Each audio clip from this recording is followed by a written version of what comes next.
Who was one of the worst first-person shooter characters up until recently when he was fixed by Ubisoft?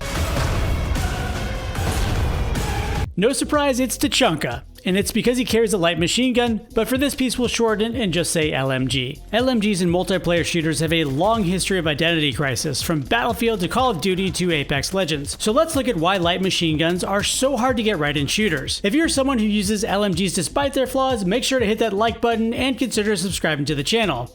If you're not, well, let's dig into that now. Let them come. LMG, monster, explode, get on, explode. Let's get everybody on the same page and start by having an expert tell us what a light machine gun is. When machine guns were first created, there were just machine guns. So automatic weapons that fire for as long as you held down the trigger or the firing button or whatever, or ran out of ammunition. But they began to diversify, as most things do over time. So smaller, more portable, and physically lighter forms of the machine gun, which, if necessary, one guy can operate. And that's probably the best way to think about a light machine gun.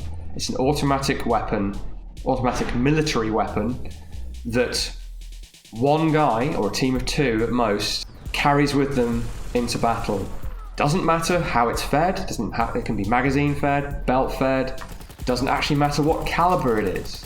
The Villar Perosa, what most people think of as a submachine gun, was actually used by the Italians as a light machine gun. So like most types of firearms, it's a combination of its role, what it's designed to do. So it's a squad machine gun, support weapon, but not higher up like a company level gun, like a heavy machine gun.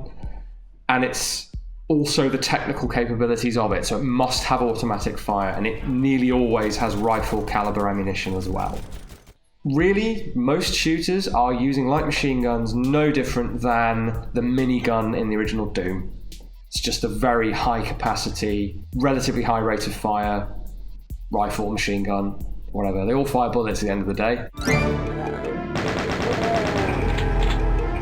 So if a light machine gun just fires lots of bullets, why doesn't that translate into multiplayer shooters? LMGs are all about suppressive fire, which is just a fancy way of saying spitting so many bullets downrange that people are too afraid to stick their heads out. That allows your team to move up and take them out. But without the real-world risks, people aren't afraid to stick their heads up in video games, and they shouldn't be. Most of the time, the goal is to have fun, and the worst that's going to happen if you get taken out is maybe your KD drops, maybe your pride takes a hit. So how do some games even attempt to simulate fear when players can just respawn and try again? That brings us to Suppression, and why it's so hard to pull off in video games. Developers behind milsim-inspired shooters like Battlefield have tried to convey the idea of fear to players for years, but they've never really settled on a good solution that was both effective and still fun. Battlefield 3 in particular launched with pretty heavy suppression mechanics that shook the screen and added a blurry effect. Players hated it, and it was toned down or removed from later titles. Games that we love like Insurgency Sandstorm and Escape from Tarkov also use some pretty unsettling sound design to get players to duck for cover. It does add a lot of immersion, but in terms of making players afraid to move, it's a bit of a mixed bag. In Insurgency's co-op, for example, top players still just run through levels. And if you can run through a level with a light machine gun, it's not really serving its purpose of keeping heads down. In fact, it's probably stealing another weapon's identity. LMGs out of the box are a sluggish weapon. They weigh a lot, they slow down players, they have slow aim down sights time. That means they get beat by other classes in panic situations. And hip-firing one is typically about as useful as harsh language.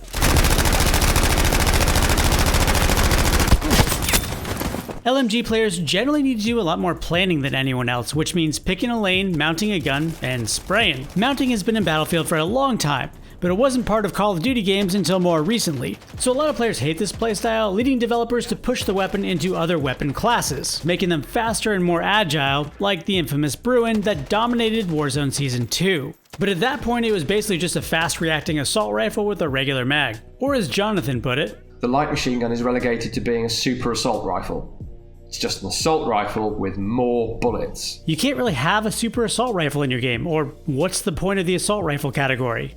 When LMGs stray too far into other weapon types, they can become better guns than guns already there for that role. It's usually because of what Jonathan said. They have much higher ammo capacity. That means players can have a cheap advantage in fights by just holding down the trigger and waiting for the enemy to reload.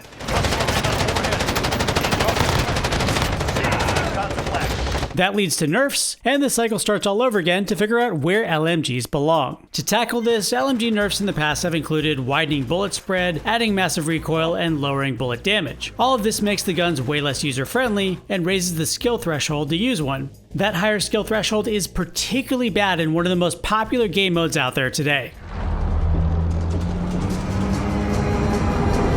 Battle Royale metas are very unforgiving to players who carry light machine guns for a large number of reasons. Usually the person that wins in the final circle has high mobility, a fast fire rate, or someone with massive one-shot damage. LMGs are typically behind in all of these categories. In a game like Warzone with loadout drops, it's even more common that the final circle is filled with min-max weapons. Chances are the last time you won a round of Warzone, it was with an AR or an SMG, not the humble light machine gun. So if the way that LMGs are supposed to work doesn't really pan out in a battle royale, what happens if you go to a multiplayer shooter and use them as intended? You get sniped. Even using an LMG in its proper style often has bad results. Virtually 100% of the time if you post up, you're going to get domed by a sniper at the back of the map with a 12x scope. Bad Company 2 is the first game I can personally remember that got it right by armoring stationary machine guns, something other games like Apex have since tried. Granted, that would make it a medium machine gun instead of a light machine gun, but you get the point. Without something to stop bullets in front of an LMG player, they won't last long. At their best, LMGs still need two things to work: the player laying down suppressive fire and a coordinated team to make use of it. You'll rarely get that in a Call of Duty or even Battlefield game. If you can't rely on a coordinated team and nerfs aren't the best answer, what can you do with a light machine gun to put it in a unique role? Developers have tried a lot of creative approaches to making LMGs a unique class of weapons in their game. For example, playing with bullet penetration to allow them to fire through cover that other weapons can't, or just punch big old honking holes in walls. On that note, Rainbow Six Siege could have tried one thing, which was to make Tachanka's stationary gun the only weapon in the game that could punch through carried shields. Let's go, guys. Let's do this. Shield Team 6. We're in. Shield Team 6. Some games have gotten more creative outside of just messing with handling, like Bad Company 2 that tied LMGs to the medic class in order to offset their more powerful abilities. Having a less friendly gun encouraged medic players to stay behind the front line and heal or revive their teammates or just help demolish cover. More casual games like Apex tried heavy rounds fired out of LMGs to slow the movement of enemy players and even the odds. Nothing does me better than an LMG. Games like Cold War made LMGs really good at destroying vehicles and equipment in order to rack up score streaks which didn't necessarily require you to kill players. Despite creativity, many games struggle to channel the spirit of an LMG, which at its heart requires players to pick a lane and hold it down. That's kind of a ball and chain in a world that favors speed and fast reactions. LMGs might struggle to have an identity in games, but that doesn't mean that you don't have your favorites. Maybe you love the M60 from Bad Company 2 or the RPD from Modern Warfare 2. Hell, maybe you're a Tachanka main. Let them come. LMG, mounted and loaded. Get on, get loaded. For your speed, they will see black. Tell us about games that we missed that you feel handle LMGs really well. While you're at it, head on over to GameSpot's YouTube page and check out a host of Firearm Reacts videos that cover guns from your favorite games. Alright, thanks for watching.